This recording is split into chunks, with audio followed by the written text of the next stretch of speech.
Carrie here from Wrap Your Head Around Silks. This is the Expecting Aerialist podcast. Thanks for tuning in today. Just wanted to let you know in the show notes, there's a link to my website where there's a free gift for you. Check it out there. I'm so excited to bring you Natasha Wang today. She is an incredible pole athlete. She is really well known in her industry, the pole world. And I've asked her here today to talk about sister communities, how our communities and industries kind of work differently, how they're similar, how they've done in the pandemic, and what we see for our lives and our communities coming out of this pandemic, hopefully. So I'm so excited for you guys to hear this conversation. Let's get started. Listeners, this is Natasha Wang, and even though she is not an aerialist, she is in the air all the time because she's a pole artist and pole athlete, and she has been very well known in the pole industry for how many years would you say? Let's see, I started competing in 2009, so around 2009, 2010. It's like a long time. Mm-hmm. Yeah, and can you remind me and tell us what that was, around 2009, 2010, and how just tell us a little bit about yourself, but how you ended up teaching so much and kind of where you are now, like when it comes to trajectory of your career. Yeah. So prior to competing, so in 2009, 2010 was when I started competing. And prior to that, I was working at a PR firm as a publicist, and I did that for 9 years. And I wasn't really even teaching at that point. I was just taking pole classes as a hobby for fun. And there were some competitions locally that I signed up for. And back in the day, when you won a competition, it was a really big deal. Like today, there are a ton of competitions all over the place.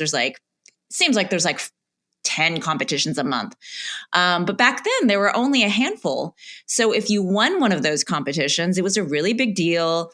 And studios all over would invite you to teach workshops, and brand sponsors would, give you stuff and pay for your training and pay for your plane tickets if you went to go compete. So I won some competitions then. And back then, pole was also still a novel sport or art form. Today, it's much more mainstream. But back then, it was pretty novel. And so I flew to New York and was on The View. I did some local TV stuff. I very publicly fell on live television, which was really fun. So I literally knew none of this, actually. Oh, really? I'm sure we talked about it in Hong Kong. You just forgot. There was a lot of wine in Hong Kong. Yeah, I was just going to say that. There was a considerable amount of after hours drinking. So, oh my God, we'll tell the story later. But the first time me and Natasha actually really hung out, I think we were drunk most of the hours we were actually hanging out. Probably. Most of the hours. Yeah, Probably. It was a good time. It was a good time. Yeah, it was fun. Okay, so I didn't know this stuff. Yeah. So that was the start of it. And so then I started teaching around that time. Okay. And then many years later, I remember you decided to go back to competing. I've competed on and off through the years. The last competition I did was 2018. And I was supposed to compete in 2020, but then, the world went to shit. So. Oh, you decided you were going to do that recently. That's amazing. It was. Yeah.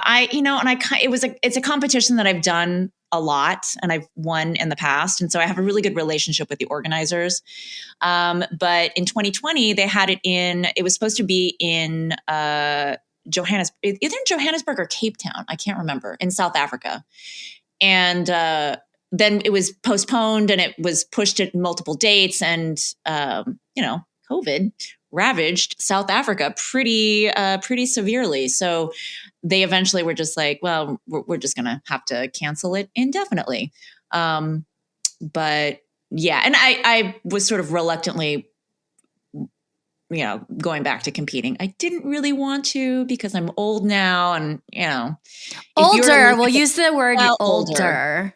But if you were to look at the pole that I did back in the day, it was groundbreaking for the time. And now, there's young'uns out there who are doing much crazier things and contorting their bodies in ways that I'll never be able to. So it's a different landscape. I actually feel like there's not a lot of people doing groundbreaking things anymore because it's so hard to break the ground anymore. I don't know. No, you don't agree? No. Well, no, I think the amazing thing about pole, and you and I sort of talked briefly about this the other day. I feel like with pole, there's still so many physical possibilities that it hasn't been exhausted yet, which is, and I think it's because in its current form, there hasn't been that many years of artistic creation and development in the pole world, relative to other dance forms and art forms. No, you're right about that. Yeah, it's more new. It's younger. Right. I mean, even though it's debatable. You could say, well, there's Mollicom in India and Chinese pole. And of course, strippers have been, doing all of these moves for, I think since I want to say the late 1800s. Gosh, my really my pole dance history is and not the same type of movement, but similar. Sure. I mean, the foundational movement is from the strip club. So they've been doing it at least since the 20s, 40s. Yeah, I think it's also debatable, like when silks actually started. Like somebody like has a picture of us really a long time ago, and it's so debatable too.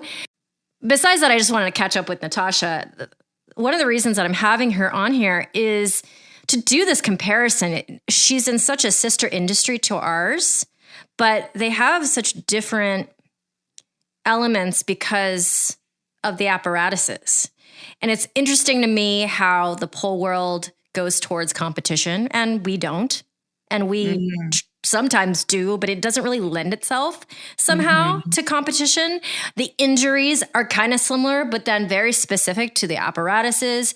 And then just local industries too, because her and I were talking yesterday about the pole just commercial industry, like people taking classes. And I was actually thinking about this leaving the studio today because I just finished teaching right before this call. I think Rachel and Brett have said that this is the most successful the studio's ever been. Right now? Now, yeah. Wow. That's I know. Great. I mean, it's great. It's great. And we were saying maybe it's because people don't really have outdoor rigs and they need to come to the studio to do it. Because we did see a dip during the pandemic. There's so many students that went away, didn't do it for a year, and then are finding their way back. But people are finding their way back, and we're very grateful for that. Do you think that has something to do with the fact that the aerial arts are inherently socially distanced just by because you're up in the air by yourself? I mean, I would say, wouldn't that be true for you guys too? Like if you guys had a space that you could open a garage door or something, wouldn't it be safe-ish? I mean, we have masks on in the space too. Right. Well, you've been to B-Spun. So B-Spun has our poles are, I want to say our poles are maybe 8 feet apart. But we're all, and some of us, during a class, some of us are up, some of us are down. Yeah. But I feel like there are very few of us at the studio that are all the way at the top of the pole. And I think we have maybe 16-foot poles, but it's very common, at least in the circus schools I've been to, where you're up in the air and I don't know. I just feel like it's also a bigger space. It's taller ceilings. There's, I could be wrong. Right. Because you guys haven't seen that resurgence yet. It's been a slow return. And I think there's a lot of studios in Los Angeles that are kind of more sexy style. Like they like the heels and they like to, wear the sexy outfits, and maybe having to wear a mask prevents you from fully embracing that sensual side. Although the way I see it, I'm like, well, there must be a lot of students who maybe feel less vulnerable, or, they're more willing to kind of like let loose because they have that mask on. It feels like a kind of protection. I don't know. Possibly. And then the dance studios in LA are also, I don't know how full they are. I don't know if they, have a capacity limit, but people are taking dance class in masks. Okay. All right. So what has the pandemic year, so March 2020 to now, what has this like been for you personally, for your industry as a whole, like the way you see it from your perspective? Because I actually spoke to you at the beginning of the pandemic and then now. I think we skipped a whole year in there or something. Yeah. So how was it for you overall?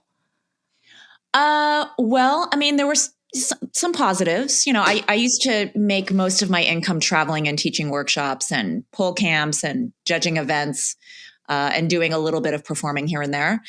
So obviously that all stopped, and it forced me to stay at home and really pivot really quickly.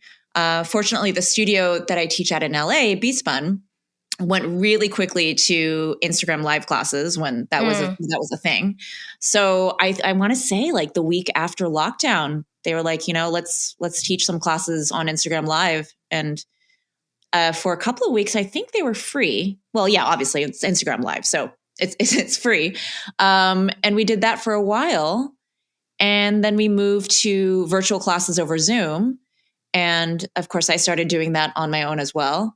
And then last summer, I launched an on-demand platform called Poletica. And yeah, so now it's virtual mostly, and then some live classes in studio. And it's been up and down. The income that I was making traveling and teaching was good, but there were a lot of, out-of-pocket expenses like plane tickets and food and hotels and that sort of thing. So staying at home and just teaching from my house, I was actually able to, save a little bit. Okay.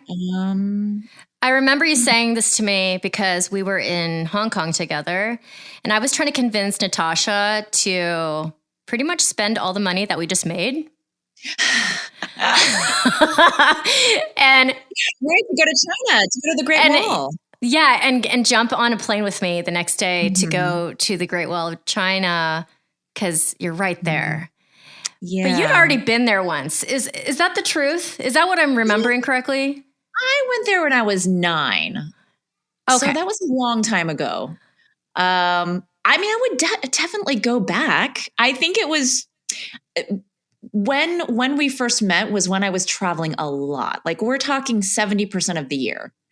And so which is crazy to me. Yeah, it was out of control. And so for me, a holiday, a vacation was being home.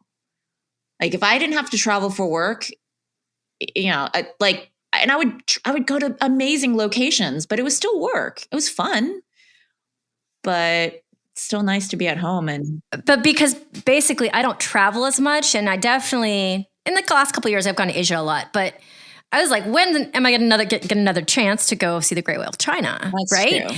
So I actually spent pretty much everything I made, but then I cancel everything out, and I, took this great trip, saw this great thing for nothing, basically.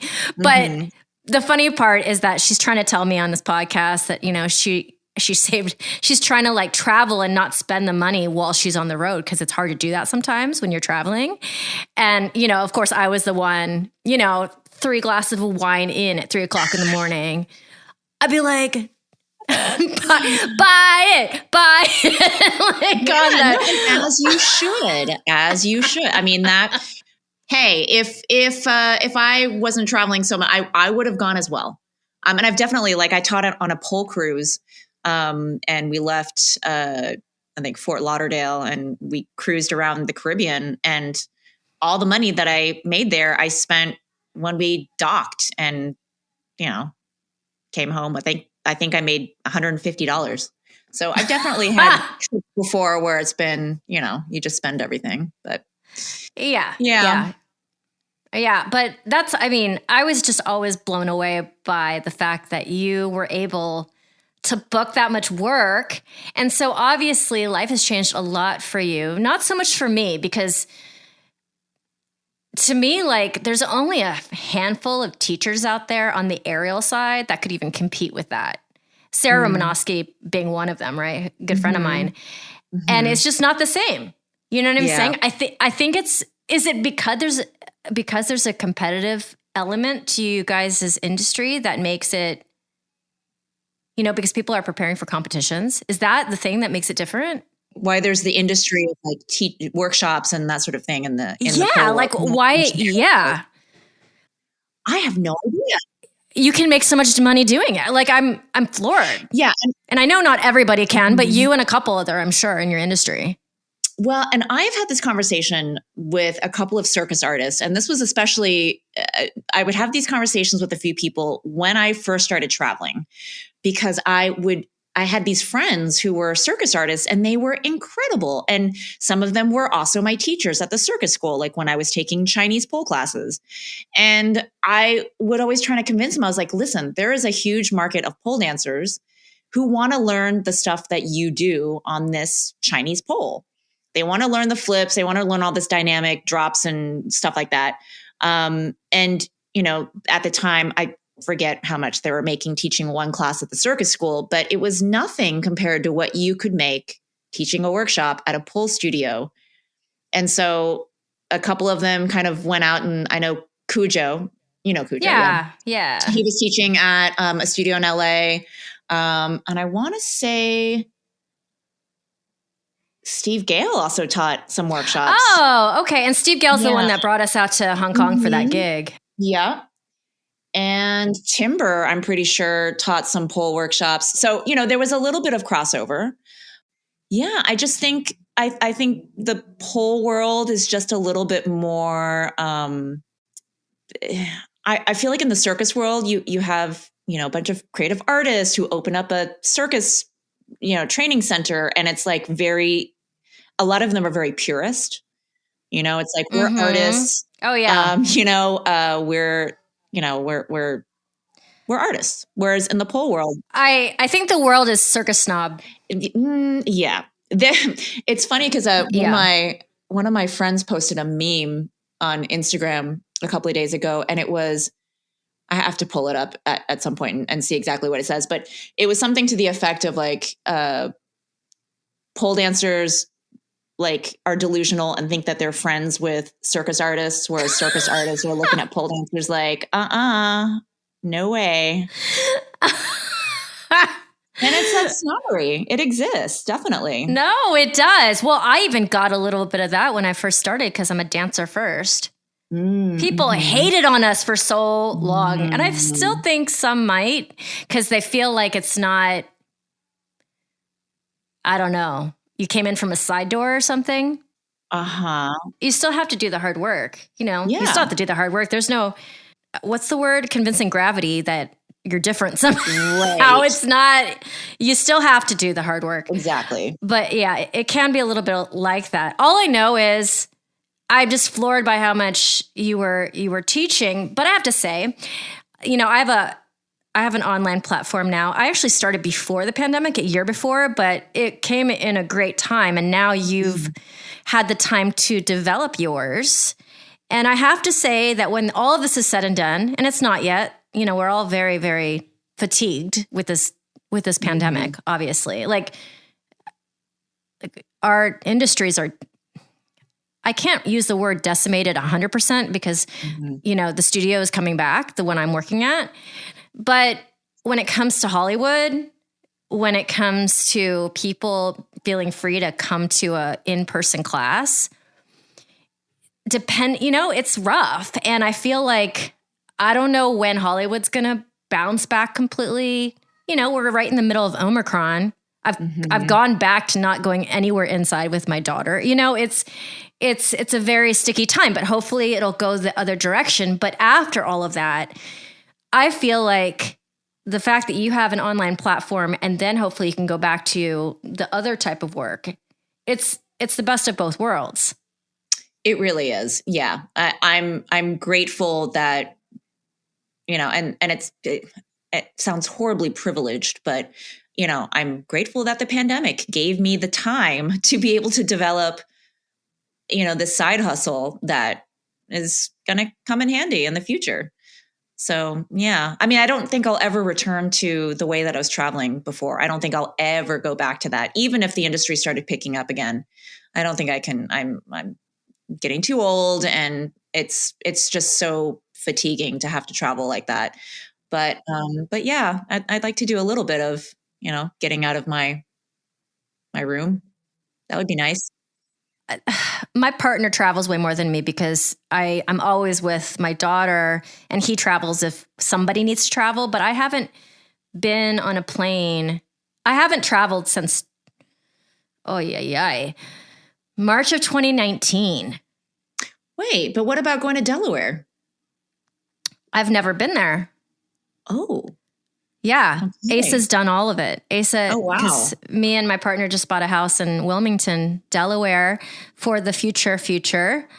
No, I've never been there once. It's like, you buy a car online nowadays and apparently also a house. But I was in my first trimester of being pregnant, and I had booked this job on not a cruise, a long contract, but it was only a week. But the flights were booked, the visas were done, everything. And then I found out I was pregnant. And I was like, I wasn't even doing aerial. I was just dancing. I could do that job. Mm-hmm. So I went, and then it was the choppiest ocean I've ever been on before. It was terrible. I was nauseous 24/7. When I wasn't sleeping, I was nauseous. But that's the last time I traveled, and it was to Japan and China. So I'm glad that I went. Yeah. It's a really, really long time ago. I just took a tangent, and I was trying to bring it back to something you said, but I got lost. Anyways, so can you tell us about your online platform? Yeah. So it's called Poletica. It is a membership-based platform where I have pole tutorials and different training programs, and there's a bunch of classes that I've posted up there, because when you teach Zoom classes, you might as well record them, and so I edit them and post them up there. And yeah, it's chugging along. It launched, was great. The first couple of months are great. And then studios started opening up. So I got a little quiet, and, it's weird. It's as you have your own platform. It's like a baby, or I was going to say a plant that you have to tend, but no, it's more like a baby that you have to feed and clean its diaper and take care of. And yeah, if you neglect it, then, right. dies. Right. And is it mostly for people who already do pole, or it's not a beginner platform, is it? I do have beginner content on there, but most of the people who subscribe are intermediate advanced. Okay. Because that's mostly the content. That's mostly the things that I teach, but there's a lot of beginner content on there. I feel like, okay, so I've been following Natasha on Instagram ever since I met her. And the thing that we debated yesterday, I just don't know how you make this shit up, honestly. Because I'm looking at this apparatus, and to me, it's so simple. With silks, you can wrap it around 4 of your limbs to do something. You know what I'm saying? Mm-hmm. Mm-hmm. So it still blows my mind, because every single time I see you do something new, even though I don't know exactly what you're doing, I can see that pole people out there are trying to figure out this weird transition you just did from your elbow to your knee pit without falling off. And I just, I don't even know how you make it up. Or if you're kind of getting inspired by some other pole person and then kind of making it your own. What is your creative process like there? Because it blows my mind when I see you do stuff, because I'm like, I don't even understand. Well, first of all, thank you. Yeah, of course. But there's a big pole community on Instagram, and so a lot of stuff gets seeded out. Somebody posts some transition, and then the next day 15 people are doing it, and as when you learn, like all artists kind of start out copying other artists, right? And then the great artists will take what they've copied and find some way to turn it into their own movement style. Yeah. So I think, I'm not saying I'm a great artist. That came off totally wrong, but no, but I mean, I would put myself in the same category where you end up figuring out your own style and being able to take a seed of an idea of something. Cause right. Like with Ariel, there are, to every weird, crazy shit you see, there's a base rap in there. Mm-hmm. There's a base foundational thing that has a name that's universal for the most part. And I can take that base and that idea and that seed and then grow my own plant. So I think that's what you're talking about, because that's what I do too. Right. Yeah. Yeah. And, you probably take a lot of influence from the world of dance and your dance movement style. And I wasn't a dancer, but I practice yoga. And so I've been following a lot of yogis on Instagram, and then I see some, weird hand balance that they're doing. And I'm like, how can I translate this to the pole? And then I'll do it as a handstand, and then I'll try to take it up in the air, and then I'll try to press up into it, and then I try to exit out of it. And then before you know it, you're creating all sorts of cool little movement nuggets that, you've never done before. So yeah. And do you ever come across something that's really hard for you? Like physically? Oh, all the time. Yeah, really? All the time. Yeah. Ah, okay. Yes. I like my body moves in the pathways that it likes to move. And I don't have a flexible back, for example. So anything back bendy is just not even a possibility. But yeah, of course. So many things. No, it's I don't know. I'm asking you the questions, and if somebody asked me the same questions, I would answer them the same way you are. Like my back doesn't bend at all. Like it's all legs. Mine's all legs. So I can totally relate, but I view you differently than I do myself, right? So no, I don't. I feel like in the same breath, but because your apparatus is so foreign to me. Mm-hmm. That's why.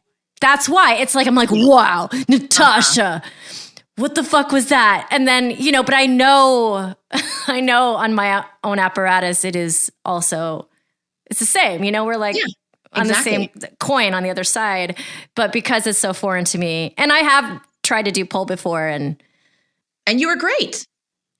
No, I wasn't actually speaking about the one day that she gave me a private and I was like, oh my God, just bruised. But no, I did a month of pole once for a job because I had to learn how to do a certain thing in a month. And wow, a month is not that long, just saying. Mm-hmm. Yeah, so Natasha has this new online platform. And the reason why I feel like this is just so great, even though you'll go to some hybrid version where you're kind of doing both, and so will I just feel like I'll get emails from some of my students or people who haven't bought my product yet, but they're following me from Slovakia. Mm-hmm. I would never have a contact with that. I would never be able to teach that person otherwise. Yeah. Probably not. Yeah. And it's just so nice because then you get to teach you get to get worldwide even more than you could in person. So it's super cool. Yeah. And I feel like your platform is probably a lot more niche, right? I mean, there's probably not a lot of other aerial platforms, are there? There are. Yeah. That makes me wonder. I mean, how many pole things like this are there out there in your industry? There's a considerable amount, especially since COVID. Yeah, there's a lot of artists who started their own platforms after COVID. So it's a pretty, I wouldn't say it's completely saturated, and there are some heavy hitters. There are companies that they can invest in having many, many artists who send their tutorials there. And I'm involved in a couple of other platforms that have, 30 artists that contribute content. So I wouldn't say ours is saturated yet, but definitely in the last 2 years, it has changed a lot because everybody is having the same thought. Everybody's like, oh, I have to pivot. Pivot was like the word of 2020. Yeah. Yeah. Not 2021, 2020. Because we're all trying to figure out how to salvage our careers and our livelihoods. Right. It's like, what do you think was the word for 2021? Well, 2021 was an extremely productive year for me. And I know that I was not, I know that's not necessarily the case for everybody, because I went online like crazy. Like I did all the things. I wrote a book. I have 2 podcasts now. Like, yeah, like I did all the things. I did what everybody is in their mind thinking that they should do if they can't leave their house. Because I have the toddler too. I have my daughter. So I'm like, what can I do? I'm so impressed. I mean, not even lying. I'm impressed too, because I don't even know how I did it, because it's not like I have childcare. I don't. She's a great kid, but when she wants to talk, she doesn't stop. Yeah, I've seen that occur. Yeah, she wanted to talk to you. She didn't want me to talk to you. Okay, so Natasha and I are kind of the same age. What do you find shifting as you're getting older in this profession? 2 separate questions. And does it feel like a job now? What are your feelings about this life that we've chosen? Because at this point, like I'm in my mid-40s, at this point, it's not like, you know, when you're younger, you're like, I could just do something else. Yeah, now you're like, I need to stick with this because I don't have a lot of years left of working, of being on this planet. Yeah, and I need to stick to what I'm good at. Yeah. Right. But you know what? I'm sure once you're 80, 90, 100 years old, because like, to be fair, we're probably going to live really long, Well, hopefully. Yeah. Yeah. I'm sure you're going to look back to when you were in your mid 40s and like remembered what you said about not having a lot of time on this earth to pivot and do something else that you could potentially fall in love with. And you're going to think, I would have been like, silly girl. Exactly. Yeah. I have always felt like a student, even, I've been teaching for a long time, but even then, like I still feel this hunger to learn and to develop, as an artist and creative person and athlete and teacher. But I don't have that hunger anymore to be the best or, be constantly making up new stuff or have a huge name and win all the awards. And I don't really care about that anymore. And so I think therefore it's actually been good for me physically, because I'm not pushing myself the way that I was before physically, when I used to do all sorts of, difficult things on the pole. And so therefore I'm relatively staying safe and not injuring myself, except for like a 2-month period where I was very injured and thought my career was over. Shoulder? No, it was my piriformis.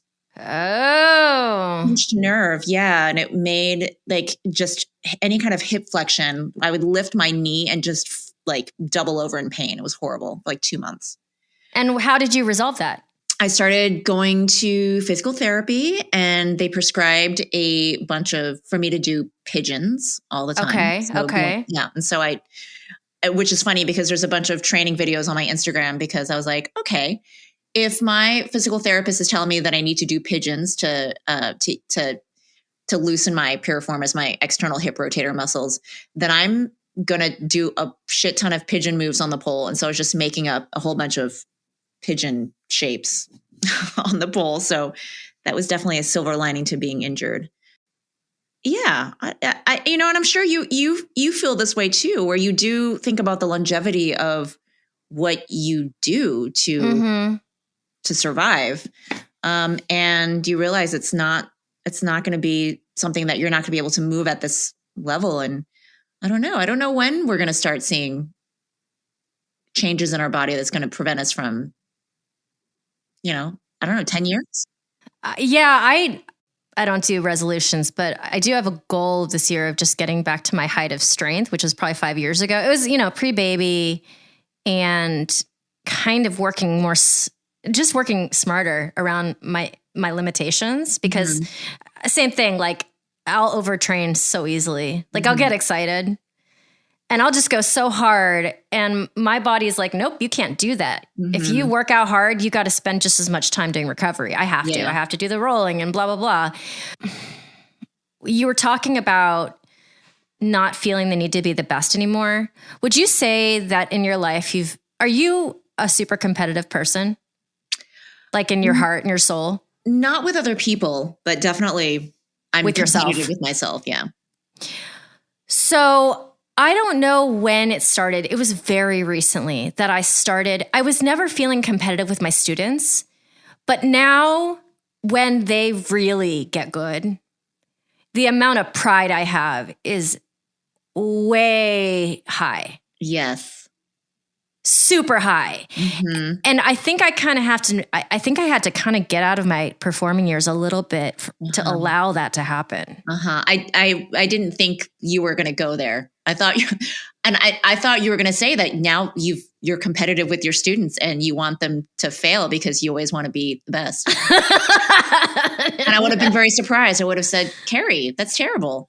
But no, I totally know what you mean. It's right. Yeah. It's, and one other thing that I think has changed is that I care less about being the best in pole and more about being the best possible teacher that I can be.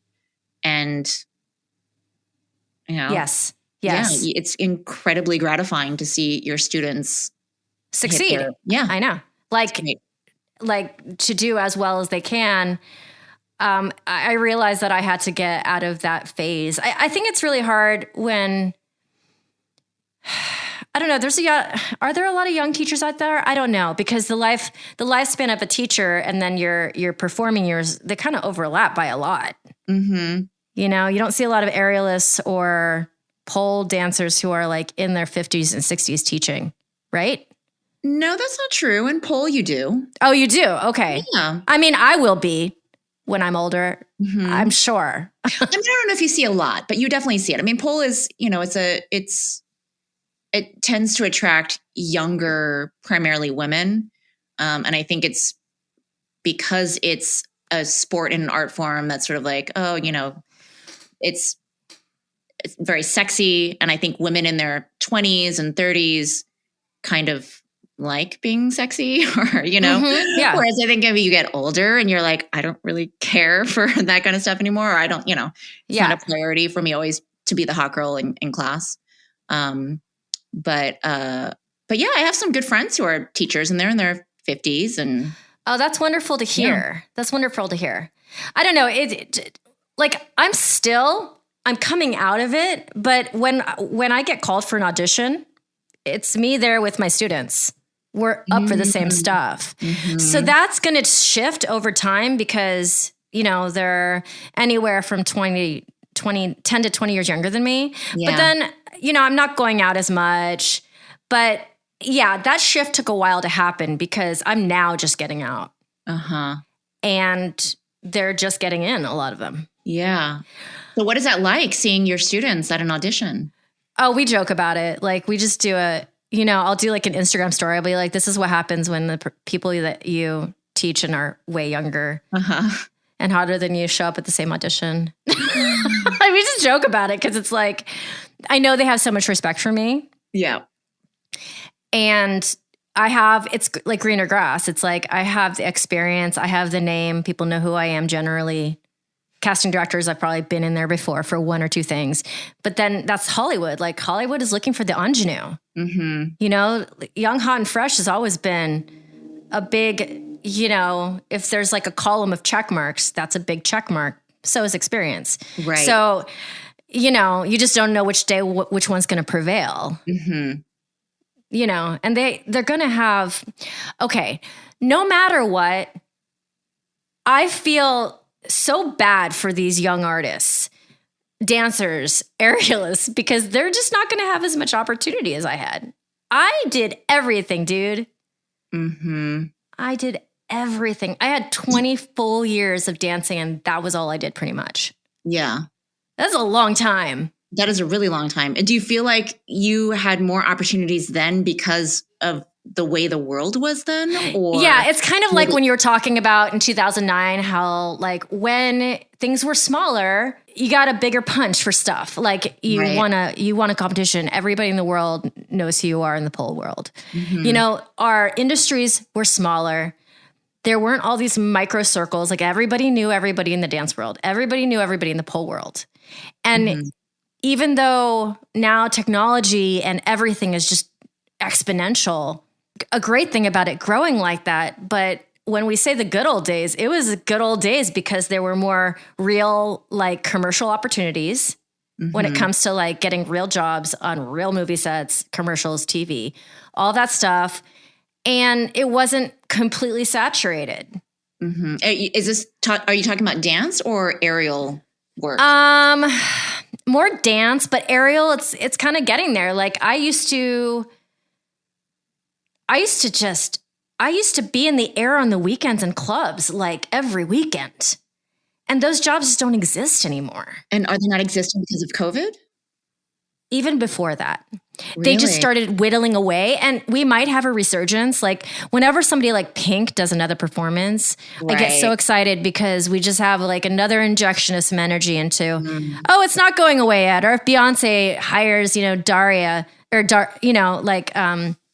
Diva Dari to be in her tour, cool. Like an aerialist is in the air in that show. Carrie Underwood has aerialists in her show right now. So it always makes me feel like this is great because it's going to feed the beast. It's going to feed our industry. People are going to be interested. There's going to be people to come in class. There's going to be gigs. Other productions are going to want aerialists. Right. I really feel like there's so many aerialists that don't have jobs right now. There's people like me and Rachel Bowman, for example, who, we're in more of a business of aerial. I'm not worried about gigs so much, so we're on the older end where we're worried about like, okay, what's my next app? Which I did spend a good amount of like 2021 thinking about that actually, but I don't think I'm going to go that direction. I talked to, we have Allie Cooper, who is in our industry. She did an app so well. It's called Cirque Plus. And it's about like training to be in the air when you don't have time. Like it's ground activities. It's groundwork. Great. A lot of groundwork, and then it goes into aerial. But like genius. I don't know how I feel. Sometimes I feel like, it's getting saturated. But I don't know. We don't know what's going to happen. I mean, what do you see, knowing what you know about your industry, in the next couple years? It's hard to say because our industry is, you've got the competition side, and there's a few competitions that are going on, but I also very frequently will get an email and it's like, this competition has been canceled. We have to postpone it until this current surge dies down. So the competition side, I have friends who organize comps, and they've had to really drastically pivot because they just can't, they can't hold an event where there's going to be several hundred people in one indoor space. Yeah. And then as far as like the performance side, that was not ever really something that I pursued all that much, but I would imagine it's probably the same as the aerial world. Clubs will hire pole dancers. I don't know if they're, there's probably not a lot of work going around right now. And we're also beholden to a lot of the trends that are happening too. Like right after Hustlers, the studio was hopping. I mean, there were a ton of new students because everyone watched the movie and was like, I can do that. I don't know. It's a big question mark. I mean, we're different than the aerial world in that a lot of the pole dancers have poles at home that you can install. And I know there's like outdoor rigs that you can have in your backyard, but it's much more convenient to have a pole in your living room that you can put up and take down and take classes online. So I think definitely, people have gotten used to training at home, and maybe that's one reason why they're not flocking back to the studios, because they have an at-home practice that they've cultivated over 2 years. So listeners, I hope you enjoyed just putting our toe on the other side of the wall into the pole world, because I'm fascinated. I'm fascinated by it. I'm fascinated by Natasha. She's She is a magical creature to me. Oh, thank you. Because I don't get it. But, it's like they say the same thing about me. And I'm like, yeah, but it's not the same. But it is. So, yeah. So what are you looking forward to this year? Oh my God. What am I looking forward to? I'm looking forward to this pandemic finally being over and I think like we're all ready for it to be over. Well, I think that for other people who have not met you yet, I would love for them to meet you if their apparatus is already pulled, because like Natasha does this style that is not like the sexy, like she doesn't do the heels. She doesn't do all that stuff. She's a pole athlete and it's just the coolest shit ever. And when you were saying that you're no longer needing to be the best and blah, blah, blah, I feel like I'm on that same page. And what I'm looking forward to is really like improving my entire life. Mm-hmm. Not just my artist life. Yeah. Not just trying to make more money, like just overall. And maybe I won't have control over being able to travel, and maybe I don't know what those limitations are going to be, but yeah, I'm kind of ready for that myself. And I think I don't know if that's a resolution or, but I think that's a good one. Like we have to remind ourselves that, it may seem like, circus or aerial or pole is our life, but there's so much more to life than just, this apparatus that we do, Yeah. We're much more complex creatures than just, I'm a pole dancer.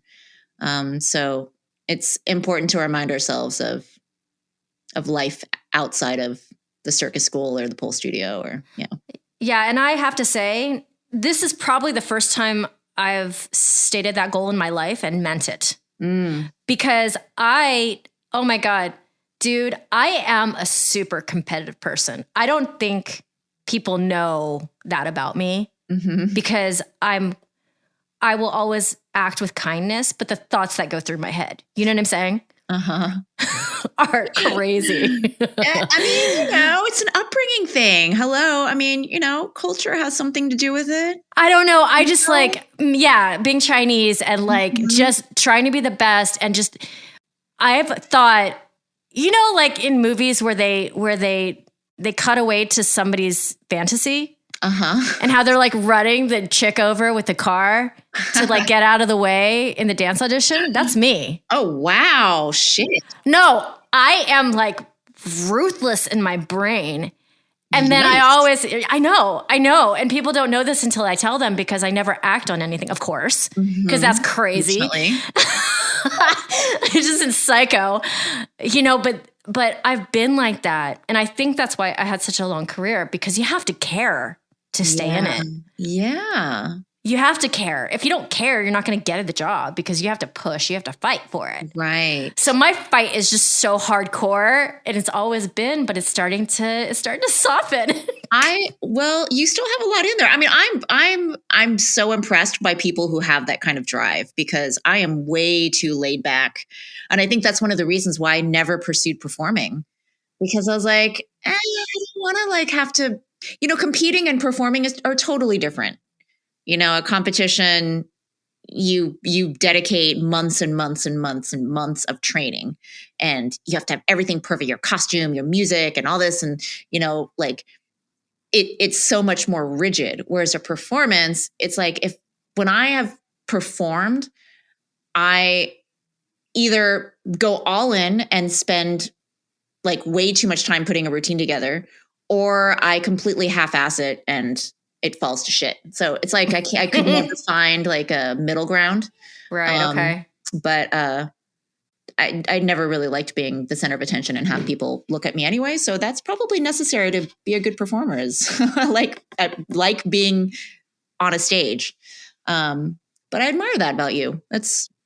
Yeah, that like medium level of narcissism, like constant hum that I must have to be able to do it. But honestly, that is how you do it, because the moment I kind of stop caring is when you're done with it, because there are other things to do. And I think that I'm finally seeing that there are amazing other things to do. I think my daughter has a lot to do with that, being a mom.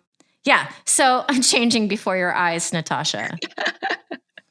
The softer, gentler Carrie. The softer, gentler Carrie, who's not a total hard ass of a teacher too. So the other thing I was going to say, I was thinking about this, the tolerance that I had when I met you, because we drank a lot. I don't know how many bottles I think we had 2 between us in one night, because we kept on looking for more. You know what I'm saying? Drug fiends, just like needing our next fix. I don't remember that part. No, we got our hands on a second bottle at some point, because after the show, we were we got a bottle, and no, there was definitely 2 bottles. I don't know if we finished them. And then the next morning, you know how brunch is free at a hotel sometimes? Right. We roll into brunch, just hungover. That brunch was good though. I remember it was really, really good brunch. Feeling terrible. Yeah. Yeah. So my point is that we will do this again, and we're just so good at it. Why would you stop? We got to hone our skills. No, you got to hone that skill. Okay, Natasha, thank you for being with us. Yeah. Thank you for having me. Thanks so much to Natasha for coming on today. I'm missing your face. Hopefully I'll see more of it this year. The platform that she has created, I will put that in the show notes so you can go ahead and check that out pretty easily. And check her out. She's Pole Cricket on Instagram. Her videos are awesome. Okay, you ready? Check, 1, 2, 2. Check, 1, 2, 3. Check the mic. Check, 1, mic. Can you say, thank you, Papa? Thank you, Papa. Thank you, Asa Watkins. Yeah, the Papa. For post-production, please honor me with a 5-star rating and review anywhere you get your podcast. Yeah. And check my website for your free gift. Yeah, thanks so much for being here. Really appreciate you. And thanks for listening. This is the Expecting Aerialist podcast. Would you like to say goodbye?